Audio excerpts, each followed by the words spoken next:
ఖచ్చితంగా మా ఒక 30% పీపుల్ ఎలా ఉన్న మైండ్ సెట్ ఎలా ఉందిరా అంటే, అతను జైలుకి పోతే పెద్ద హీరో, అతను పక్కన తిరిగితే మనం కూడా హీరో లాగా ఉంటాం, మనం చూసి భయపడతా. అంటే గతంలో జైలుకి పోయి వచ్చాడంటే ఒక రౌడీనో, మర్డరిస్టో, రేపిస్టో ఇట్లాంటి వాళ్ళు జైలుకి పోతా ఉన్నారు, వాళ్ళు చూస్తే ప్రజలు భయపడతా ఉన్నారు. ఇప్పుడు అదేమైందిరా అంటే, వీళ్ళు జైలు పోయి వస్తాను, వీళ్ళని ఆ విధంగా ఫోకస్ చేసుకుంటారు. ఎవరైనా సరే జైలు పోయి వచ్చినోడు వెనక ఎప్పుడైనా చూడండి, టకటకాని 10 మంది పొరంబోకులు జాయిన్ అవుతారు చుట్టూ. అప్పుడు ఇంకా ప్రజలు ఏమవుతారు, ఆల్రెడీ వీడు జైలుకి వెళ్ళి వచ్చాడు తప్పు చేసి, వీడు వెనకాల ఇంకా ఎంతమంది ఉన్నారని ఇంకా భయపడడం మొదలవుతారు. ఇట్లా ప్రజలు భయపడుతుంటే వీళ్ళు ఏమనుకుంటున్నారంటే దాన్ని ఫాలోయింగ్ అనుకుంటున్నారు, ఇతను గౌరవం ఇస్తున్నారు, ఇతనికి రెస్పెక్ట్ ఇస్తున్నారు అని ఈ నాయకులు ఫీల్ అవుతున్నారు.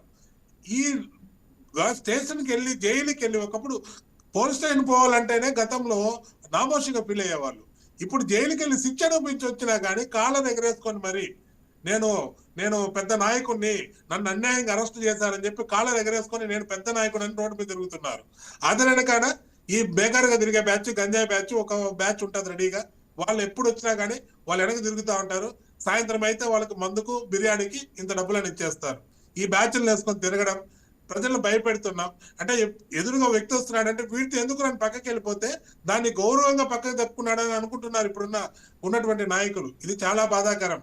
ఎవరు కూడా వాళ్ళ మీద గౌరవంతో పక్క తప్పుకోవట్లేదు. లోపల ఎన్ని అనుకుంటారో ఒక సామాన్యుడిగా నేను కూడా గతంలో కొంతమంది చూసినప్పుడు అదే అనుకునేవాడిని. కానీ ఇది టీవీలో చెప్పకూడదు కాబట్టి మనము ఆ ఓటు చెప్పట్లేదు. ఏ విధంగా అంటే నాయకుడు అనేవాడిని చూస్తే ఒక ధైర్యం కలగాలి, ఒక నమ్మకం కలగాలి.